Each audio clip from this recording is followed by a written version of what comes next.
Amigas e amigos, eu gostaria de agradecer a presença de todos, dizer da nossa alegria de estarmos de volta a esse encontro singelo e singular.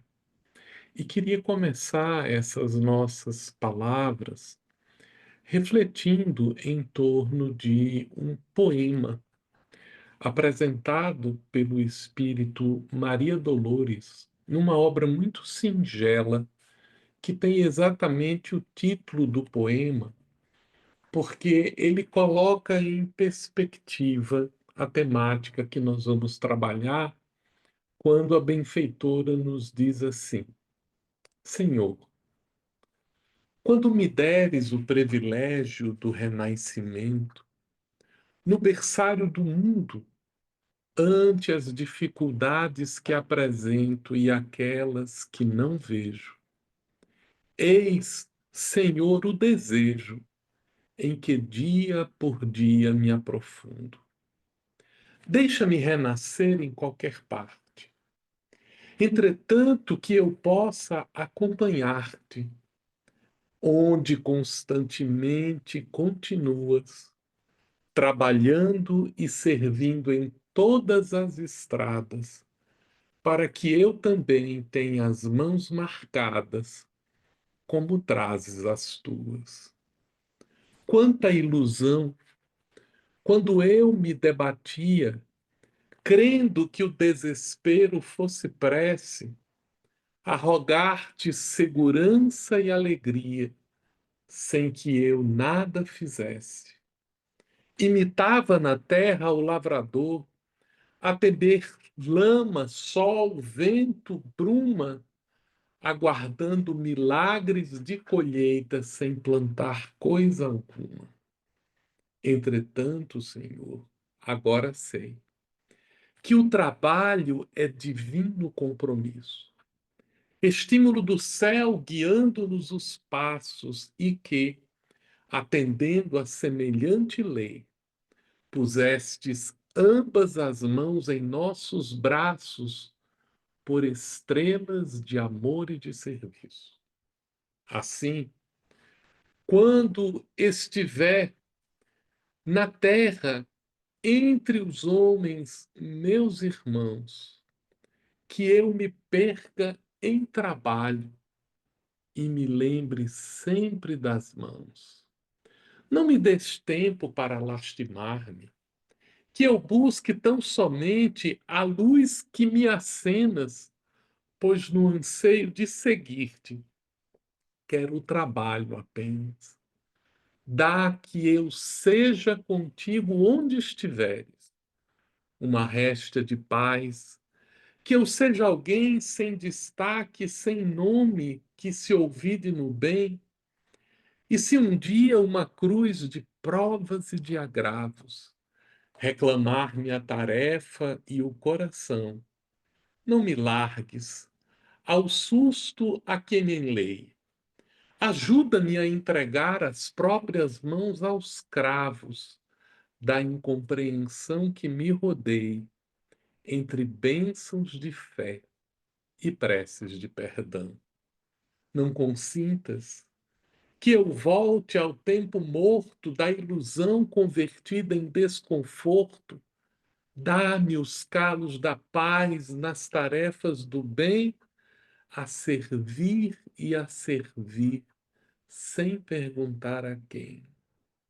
Ouve, celeste amigo, aspiro a estar contigo, longe das minhas horas desregradas, onde sempre estivestes e sempre continuas, plantando o amor em todas as estradas, para que eu também tenha as mãos marcadas, assim como trazes as tuas.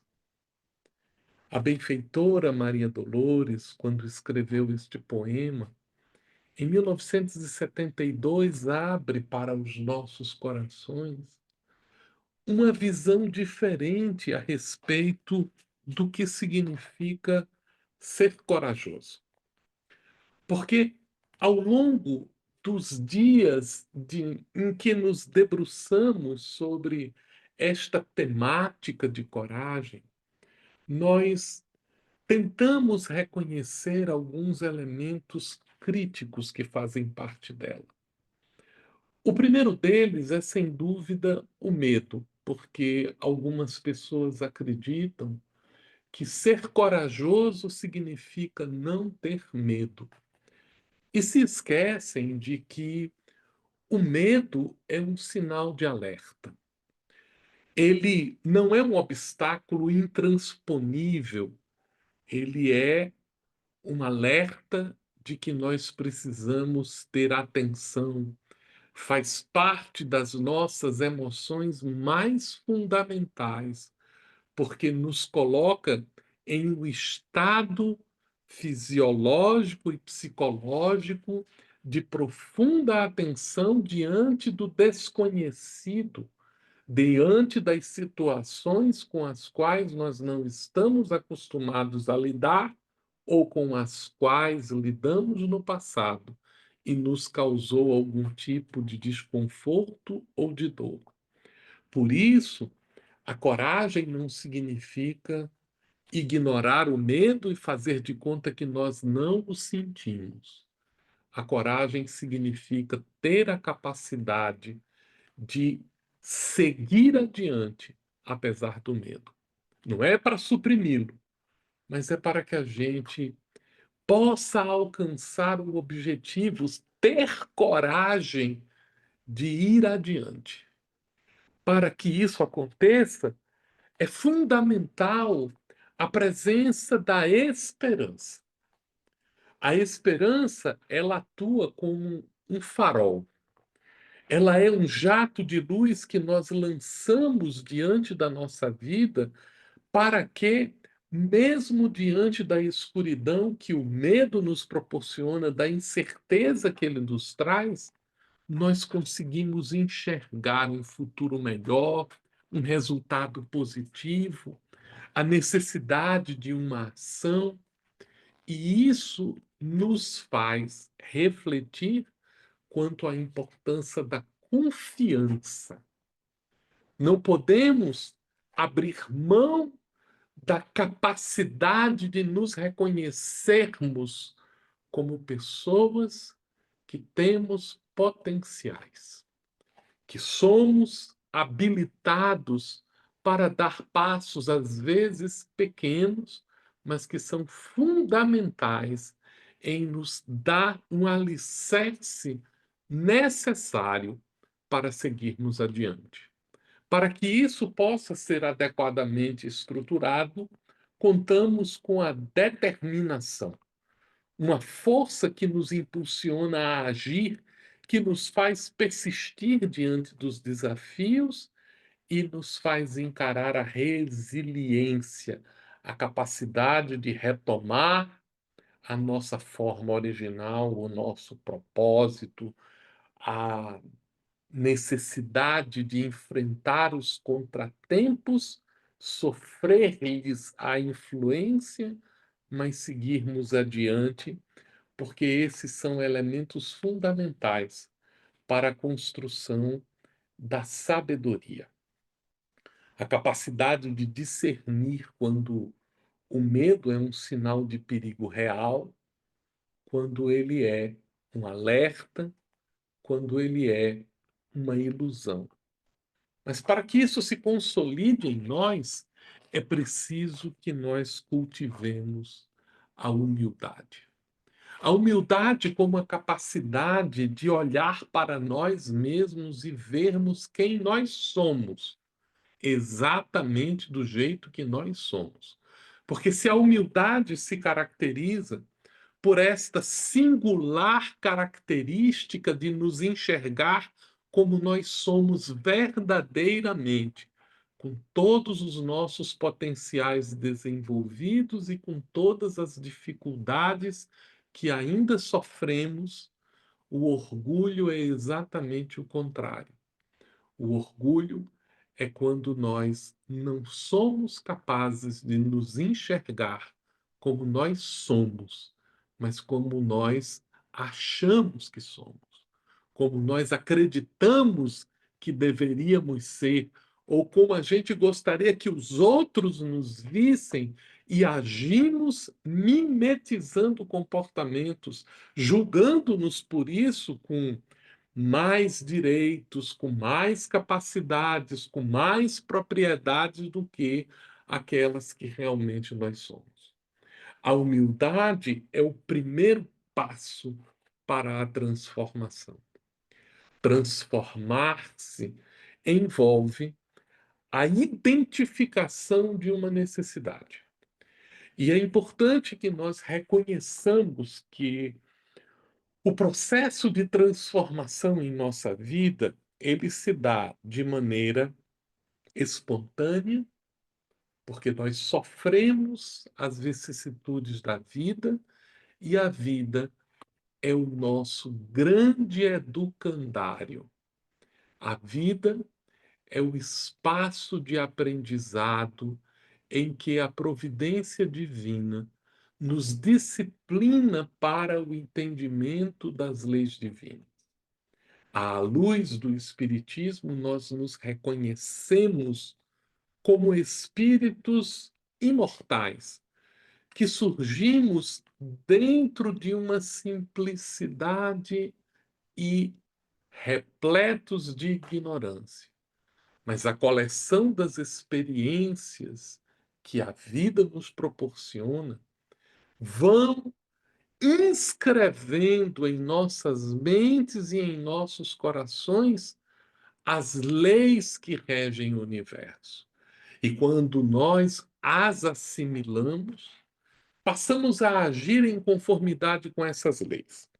Primeiro, no nível físico, nós aprendemos a agir de acordo com as leis físicas, porque sem elas nós não conseguimos sobreviver. Então, adotamos certos hábitos, certos comportamentos que são automatizados como parte de um mecanismo de adaptação em que nós nos fazemos presentes no contexto em que vivemos, atendendo aos ditames da lei física. Depois nós vamos descobrindo que nós somos seres morais, que nós temos uma vida de espírito, que nós temos necessidades de conhecimento e de conduta, que lidamos com sentimentos e que por isso mesmo, dentro de nossa jornada de adaptação e de aprendizado, nós erramos. E quando nós erramos, nós sofremos as consequências de algo que não foi bom. Imaginemos um indivíduo que, morto de fome, ele come uma fruta que lhe faz mal. E ele, porque está com fome, come ela mais uma vez e passa mal de novo. E come na terceira vez e passa mal de novo, até que ele compreende que é aquela fruta que o coloca naquele estado de passar mal. Então ele busca alternativas, ou ele trata a fruta de maneira diferente, ou ele procura um substituto até que o seu processo de alimentação se equilibra, e é assim com as leis físicas, mas também com as leis morais. Porque aprendemos na doutrina espírita que o bem é o equivalente a um princípio existente na natureza que coloca as coisas em funcionamento. Então, o bem, à luz do conceito espírita, ele não é um desejo. O bem não é uma convicção de uma crença que nos foi colocada como uma diretriz externa. O bem é o modo como as coisas funcionam na realidade.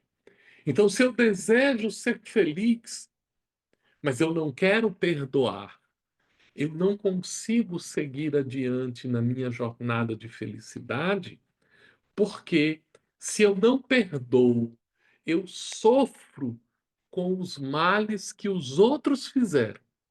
Todas as vezes que alguém faz alguma coisa contra mim, eu carrego não apenas o meu sofrimento, eu carrego também a raiva, o desconforto, a lembrança que o outro me causou.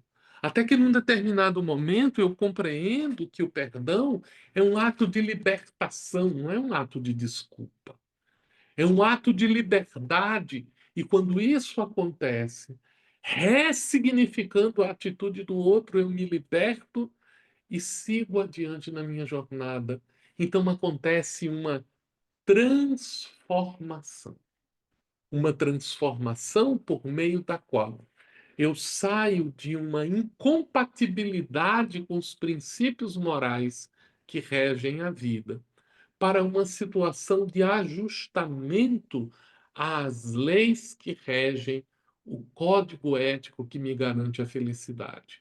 E são necessários anos, séculos, milênios para que a gente possa ir assimilando todos esses detalhes. Então, a humildade aqui é um fator chave para essa transformação moral que exige uma coragem de natureza física, porque às vezes nós precisamos enfrentar adversidades no campo físico, mas que também exige uma coragem moral. Defender aquilo que nós acreditamos, seguir a nossa vida de acordo com princípios que nós compreendemos e que já experimentamos, ainda quando isso vai ao encontro dos interesses e contrariamente às convicções de pessoas ou de grupos. É necessária uma coragem emocional, uma coragem para reconhecer as próprias emoções, identificar os sentimentos que nós temos, expressar a vulnerabilidade com que às vezes sentimos a dor, a angústia, a desesperança e o descontentamento, para que a partir desse reconhecimento possamos transformar esse estado de coisas buscando ajuda dentro de nós, às vezes externamente, identificando os problemas emocionais, os traumas que nós carregamos e precisamos igualmente de uma coragem intelectual para desafiar crenças arraigadas que nos colocaram em situações de dificuldade, de dor, de sofrimento, de angústia, para buscar, a partir de novas ideias, novas perspectivas, significados diferentes e encaminhamentos. Então a gente deve compreender que a coragem para nós nos transformarmos não significa a ausência de medo e não significa atitude de imprudência, assumindo riscos desnecessários ou agindo sem considerar as consequências do que nós estamos fazendo. Às vezes, na ansiedade de que essa seja a nossa última encarnação, antes de alcançarmos a condição de espíritos puros, nós prometemos a Deus que vamos resolver todos os nossos problemas, que vamos nos livrar de todos os nossos defeitos e ignoramos quem nós efetivamente somos. Espíritos em longo processo de aprendizado. Nesse cenário, gosto de recordar o modelo estabelecido pelo notável psicólogo, psiquiatra Carl Gustav Jung, quando ele, analisando a personalidade humana, ele vai identificar que nós temos a semelhança da proposta freudiana de que nós temos um consciente, uma zona em nosso núcleo de consciência, na qual nós visualizamos e estamos conscientes dos fenômenos psicológicos que estão acontecendo, mas nós também temos uma zona do inconsciente, em que não temos palavras, instrumentos, linguagens adequadas para lidar com os fenômenos que acontecem dentro de nós e, por isso, temos reduzido a nossa capacidade de lidar com eles, porque a gente não consegue diferenciá-los, estruturá-los. E este conflito entre o que é o consciente e o que é o inconsciente às vezes é compreendido como um esforço para trazer, olha, eu tenho que trazer tudo que está no meu inconsciente para o meu consciente. E não é esse o caminho da transformação efetiva. Às vezes, a gente precisa deixar coisas no inconsciente, como a automatização de conquistas que nós já fizemos. Ninguém precisa trazer para o seu consciente os longos processos de digestão do estômago, relembrando passo a passo do que precisa ser feito, porque já é um assunto que está automatizado, resolvido dentro das nossas estruturas, assim como no futuro nós colocaremos a ação de fazer o bem como um automatismo de longa data apreendida, exercitada e transformada em hábito dentro do nosso dia a dia. Mas nesse quadro de diálogo entre o consciente e o inconsciente, nós vamos nos ver como espíritos imortais, que já tivemos outras experiências e que, por isso mesmo, precisamos reconhecer algumas dimensões que são nossas e algumas dimensões que são coletivas. Então, Jung, ele vai montar para a gente um quadro muito interessante quando ele diz que no nosso esforço de transformação, que é um esforço de aprendizado, de individualização de propósitos, e por isso ele chama o processo de individuação, do encontro conosco mesmo, com a integração com quem nós somos em essência, que ele vai denominar do self, ou si, como nós o denominamos em português. Esse si ele é constituído por diferentes dimensões. No plano consciente, ele se expressa individualmente como ego, aquilo que nós achamos que nós somos, aquilo que nós temos consciência do que somos quando olhamos para nós mesmos, o modo como nós nos descrevemos, o diagnóstico que temos sobre a nossa própria personalidade.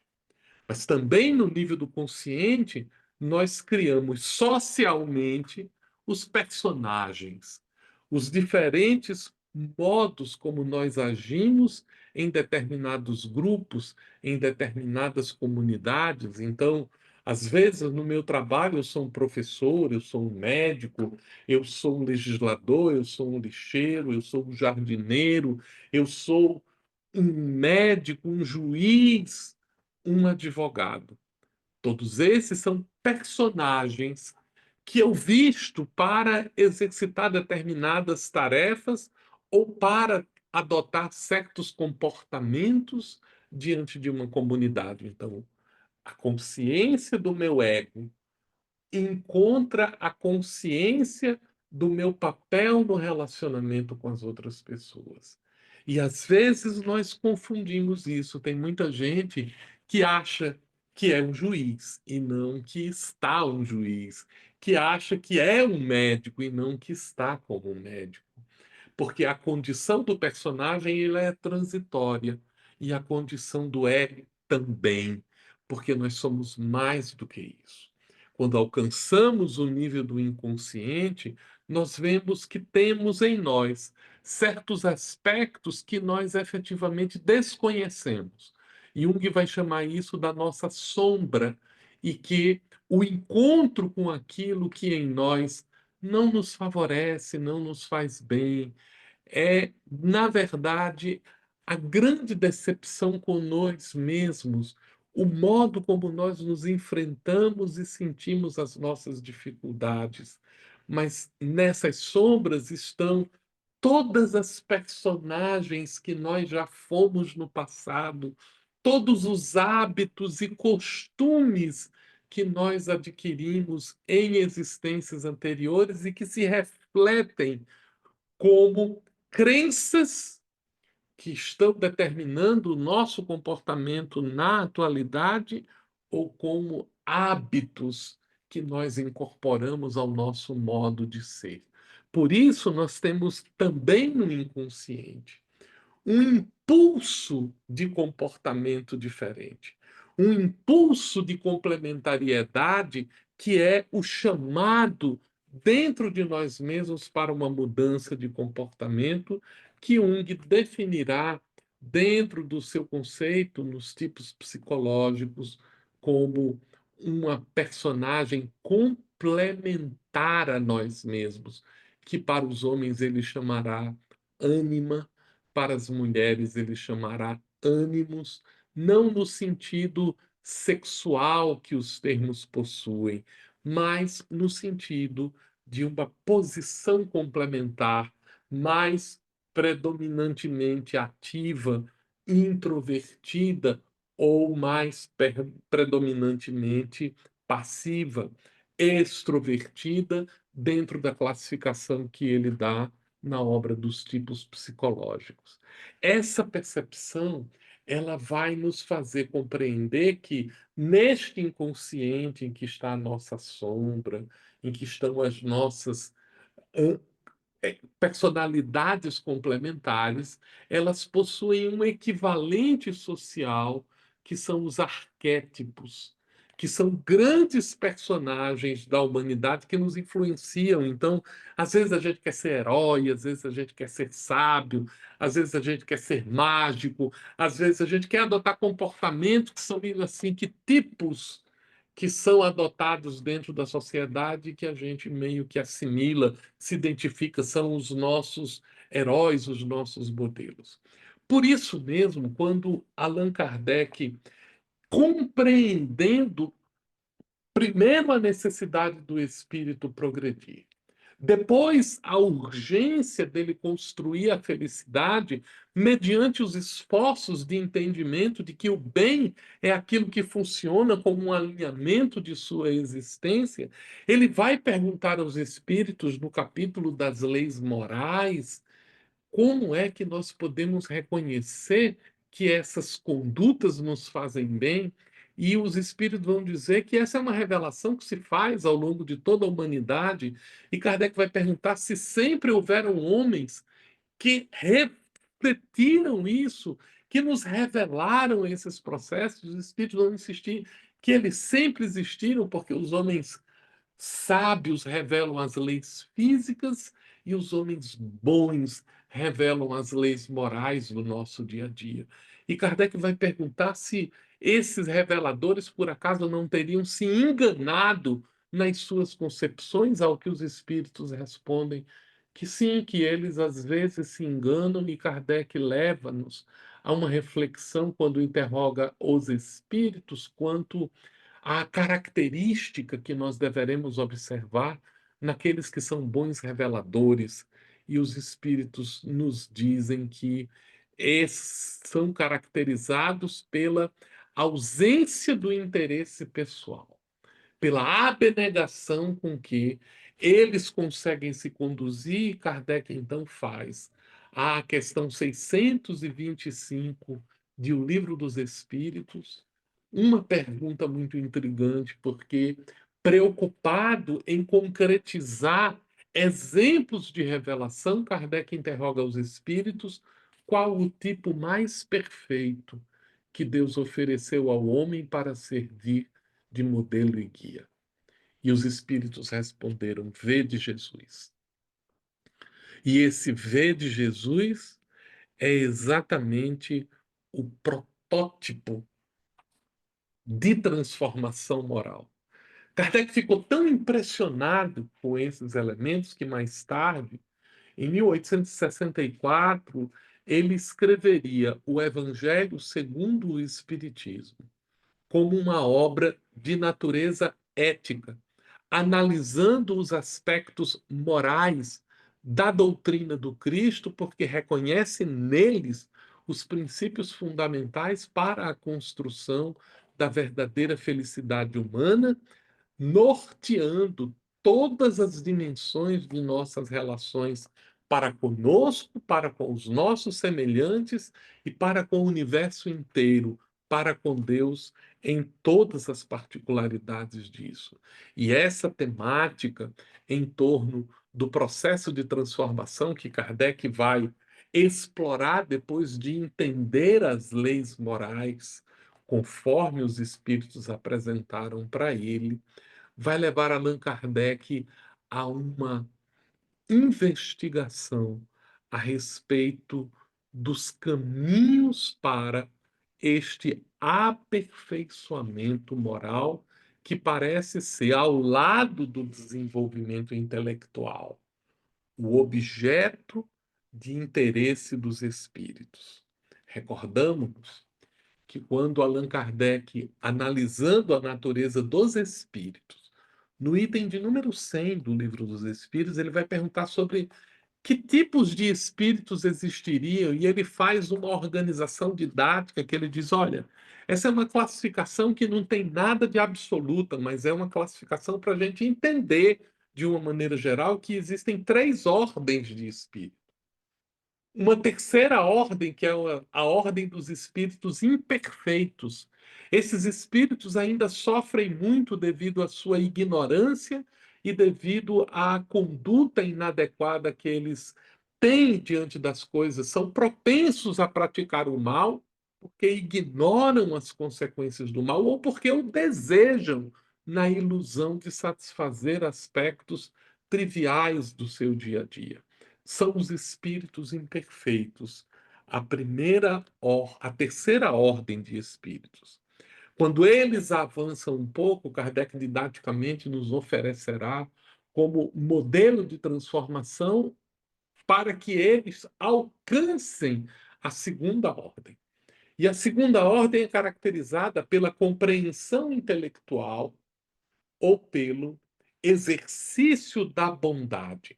Aqui cabe um destaque de que, por avanço intelectual, os espíritos representam a capacidade do raciocínio e a disciplina do sentimento, porque ambos são mecanismos de lidar com os significados da linguagem externa, quando nós, pela razão, estabelecemos relações entre nós mesmos, situações e coisas, e quando nós atribuímos significados às emoções e nos habilitamos a disciplinar o nosso universo psíquico íntimo, deixando um modo explícito de como nós lidamos com nós mesmos diante de certas situações morais.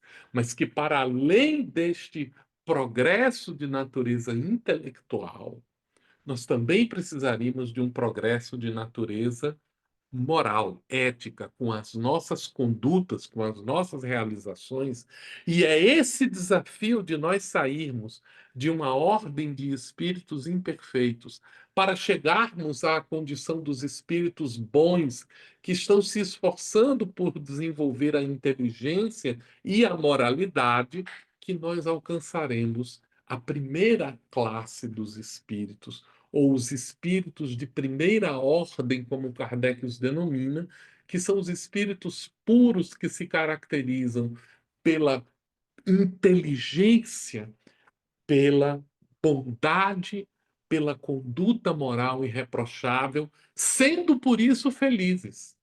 Esses são os espíritos que alcançaram a felicidade verdadeira. E com isso, ele estabelece uma meta de felicidade, nós sairmos da condição de espíritos infelizes, espíritos de terceira ordem, para a condição de espíritos felizes, educados no campo intelectual e moral, para nos ajustarmos às leis da vida e exercermos a nossa cidadania universal na plenitude de nossa felicidade. Interessado nisso, Kardec vai interrogar os espíritos qual o meio prático mais eficiente que o homem possui de melhorar-se, de transformar-se, de efetivar esse processo ao que os benfeitores da vida maior respondem.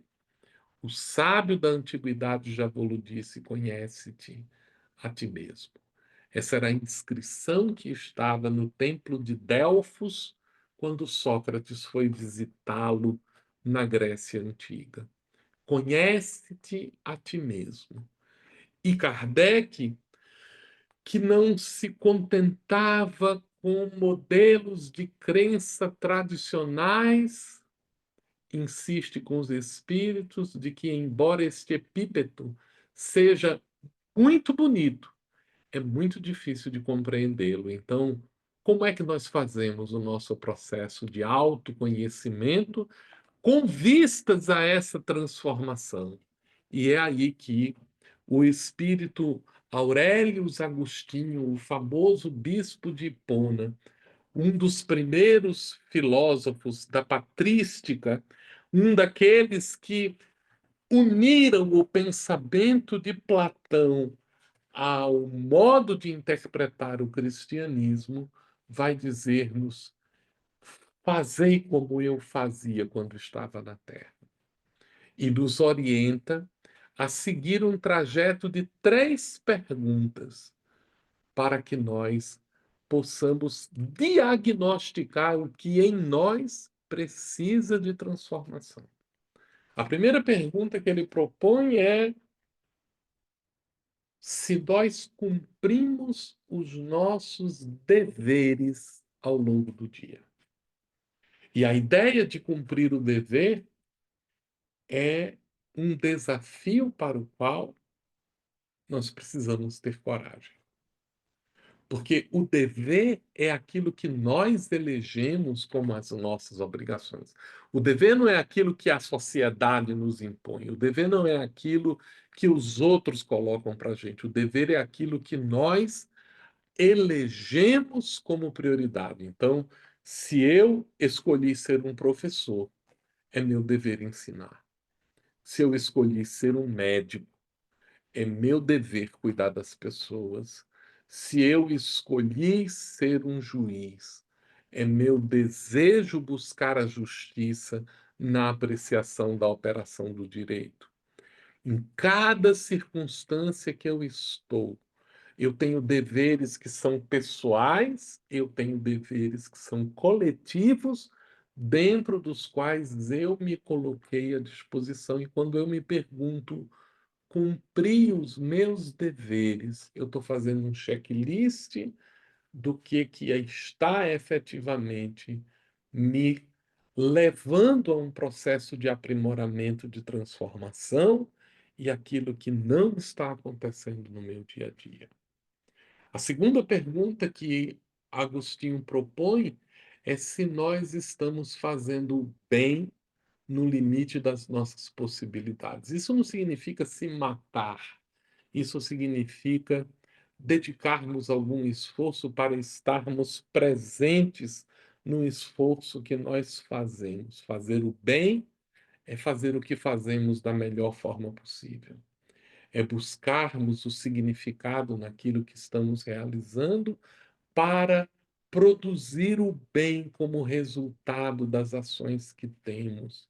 E, por fim, ele nos dá um indicativo de que não podemos viver em função de nós mesmos, quando nos leva a perguntar se alguém tem alguma coisa do que se queixar nas nossas atitudes e no modo como nós agirmos diante das situações.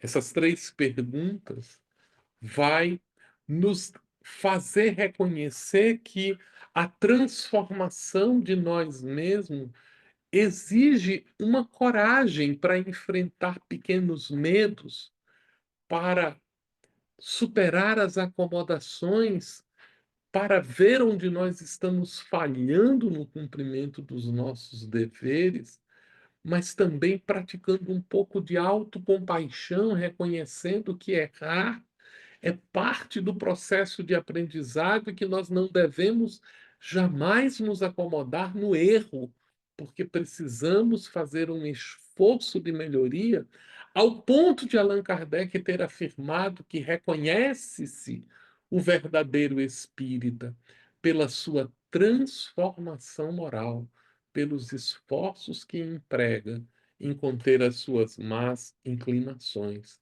Por isso, nós precisamos aprender com modelos de pessoas corajosas. Quando lemos o esforço de transformação de Paulo de Tarso, de Simão Pedro, de Maria Madalena, o esforço de transformação de um Francisco de Assis, de um Chico Xavier, de um Divaldo Franco, de uma Irmã Dulce, que aparecem em nossos cenários como faróis de coragem na direção da efetiva construção da felicidade, nós vamos então cultivando a esperança de que seremos melhores e passaremos a agradecer as pequenas experiências, às vezes as próprias dificuldades enfrentadas com coragem se tornam lições preciosas pelas quais no futuro nós agradeceremos.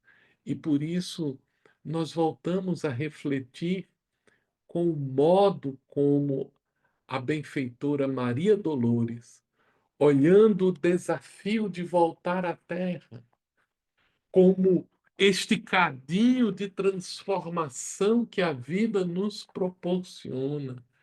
Ela pede o privilégio do renascimento no berçário do mundo. E ante as necessidades que apresentamos e aquelas que nós não vemos, o desejo que se estabelece é ainda e sempre um desejo de estar no caminho do Cristo com Ele, reconhecendo as nossas ilusões quando estamos nos debatendo no desespero, transformando em prece, pedindo aos céus alegria e segurança, mas sem que de nossa parte não estejamos fazendo coisa alguma. Quantas vezes não imitamos na terra aquele lavrador que teme a lama, o sol, o vento e a bruma, a esperar milagres da colheita sem plantar coisa alguma. Hoje, com o avanço que o Espiritismo nos proporcionou, com o amadurecimento que a autoinvestigação nos proporciona quando olhamos para nós mesmos, nós reconhecemos que o trabalho é o divino compromisso. É preciso que nos recordemos uma mensagem muito significativa em que Chico Xavier nos apresenta no Anuário Espírita de 1970, uma mensagem intitulada Coragem e Fé. E ele diz assim: continuar a serviço do bem quando tudo nos parece uma esteira de males sobre os pés, este é o verdadeiro significado da lealdade ao Senhor.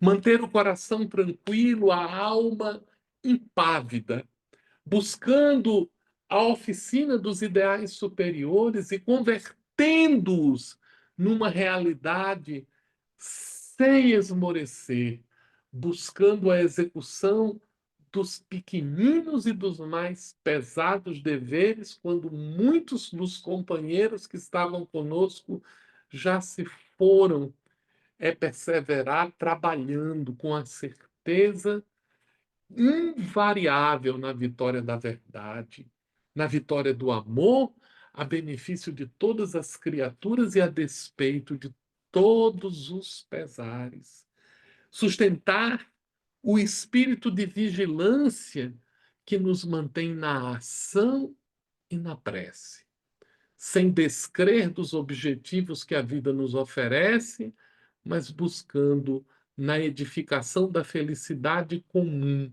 o propósito superior da nossa vida, embora a tempestade e a desilusão desabem em torno de nós, derrubando às vezes os apoios que nos pareciam inamovíveis e libertando-nos das ilusões de segurança com os quais acreditamos em pessoas e em circunstâncias, quando deveríamos confiar, sobretudo, em Deus.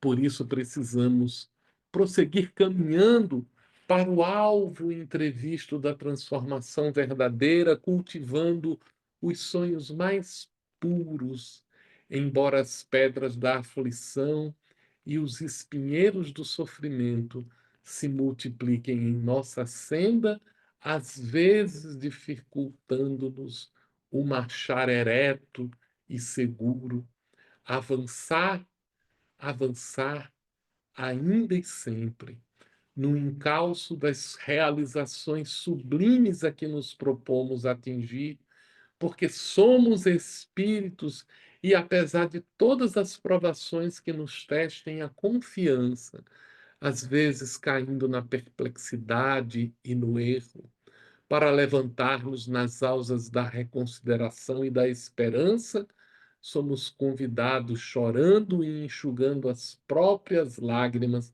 ao calor das consolações que obtivemos no próprio conhecimento, a silenciar e seguir, amando e compreendendo.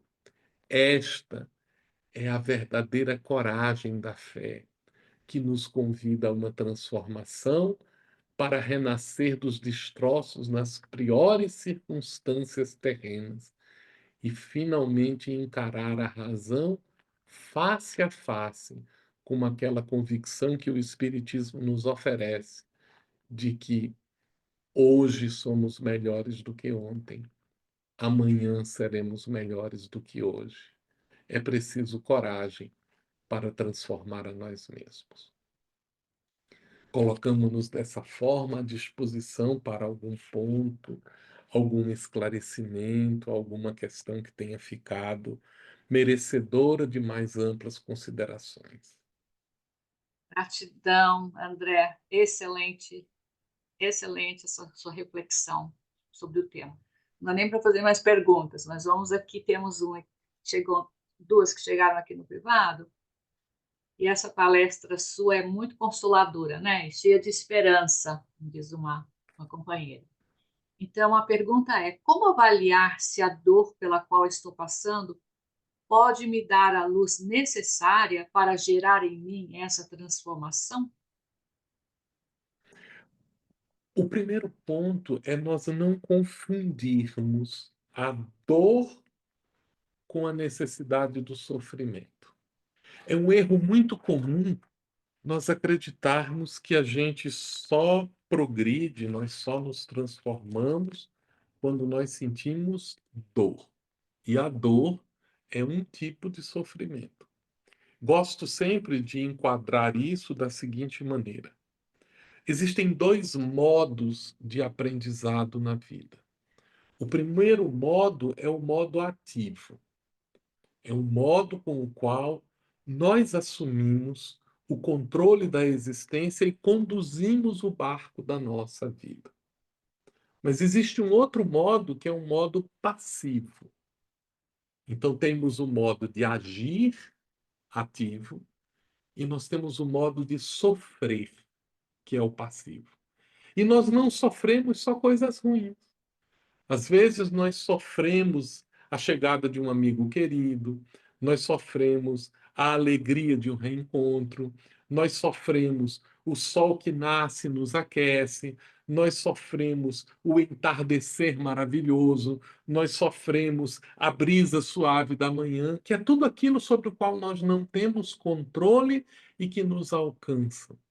Então, nós saberemos que estamos aproveitando esses momentos de sofrimento, nos quais, às vezes, a dor se inclui, quando nós transformamos esta experiência em valores espirituais, em aprendizados intelectuais, em aprendizados afetivos, em ajustamento de condutas. Esses são os sinais de que o sofrimento, às vezes a dor, às vezes a aflição, representam para nós oportunidades de engrandecimento. Mas se nós estamos sentindo dor sem proveito, há a necessidade de buscarmos o auxílio terapêutico, de termos a coragem de reconhecer que aquilo não nos está fazendo bem e que nós não estamos conseguindo resolver sozinhos, e buscarmos o auxílio de outrem, buscarmos instrumentos de superação dessa dor quando ela for possível, porque há dores com as quais nós não temos a capacidade de solucionar, então nós precisamos aprender a suportá-las. E é aí que os espíritos vão nos oferecer uma lição muito curiosa, quando no capítulo sobre bem-aventurados os que são brandos e pacíficos, eles nos ensinam sobre a obediência e a resignação, fazendo-nos definições interessantes, porque ele diz assim, ó: a doutrina de Jesus ensina em todos os seus pontos a obediência e a resignação, duas virtudes que são companheiras da doçura e muito ativas, se bem os homens erradamente as confundam com a negação do sentimento e da vontade. A obediência é o consentimento da razão.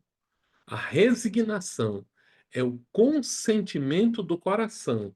Forças ativas ambas, porquanto carregam o fardo da provação que a revolta isenta deixa levar insensatamente.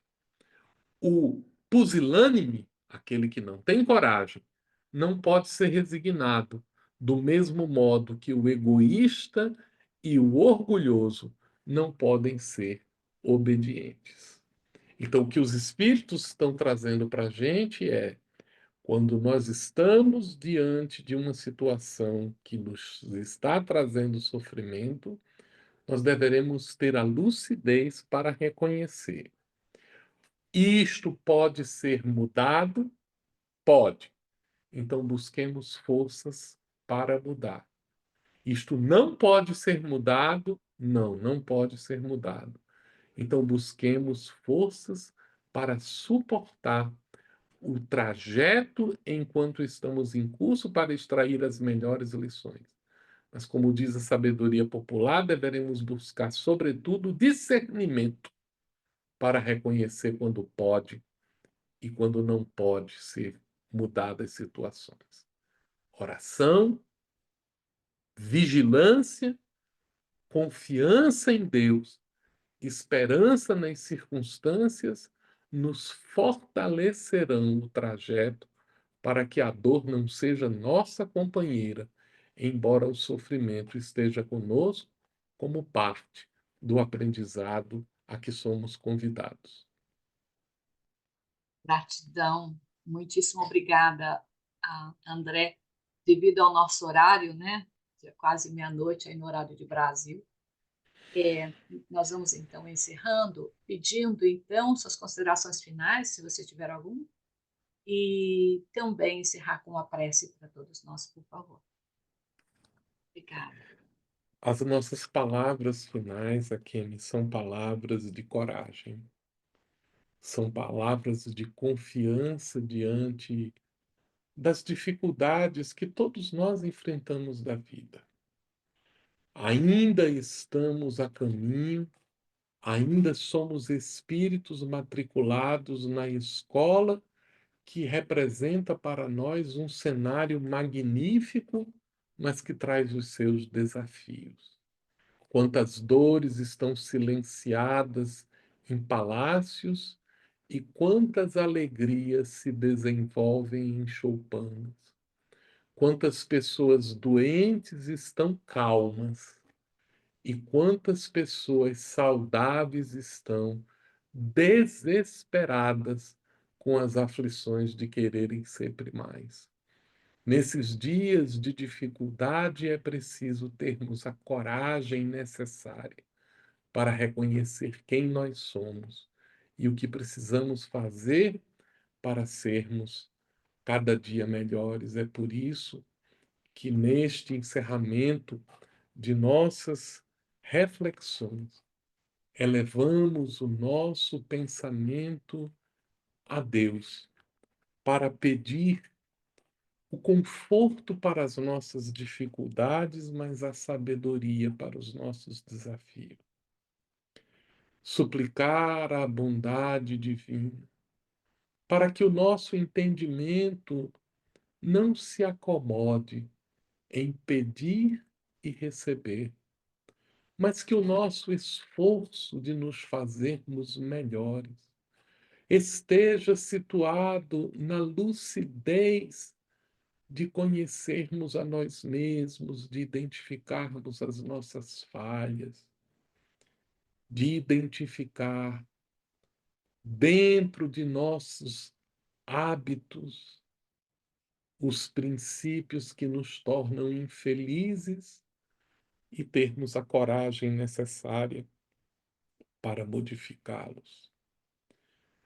Por vezes, em nossas atitudes de orgulho, julgamos-nos fortes suficiente para seguirmos sozinhos, e quando as tempestades da vida nos surpreendem em nosso barco da existência, titubeamos e sucumbimos diante dos terremotos e das agruras que a vida se apresenta. É preciso, então, termos a coragem de pedirmos o suporte de Deus, que tem sido para nós o sustentáculo desde quando a Terra se mantém fiel ao seu trajeto em torno do Sol, porque obedecendo a uma lei da natureza, todas as coisas e todos os seres estão em conformidade com o que a providência divina nos ofereceu.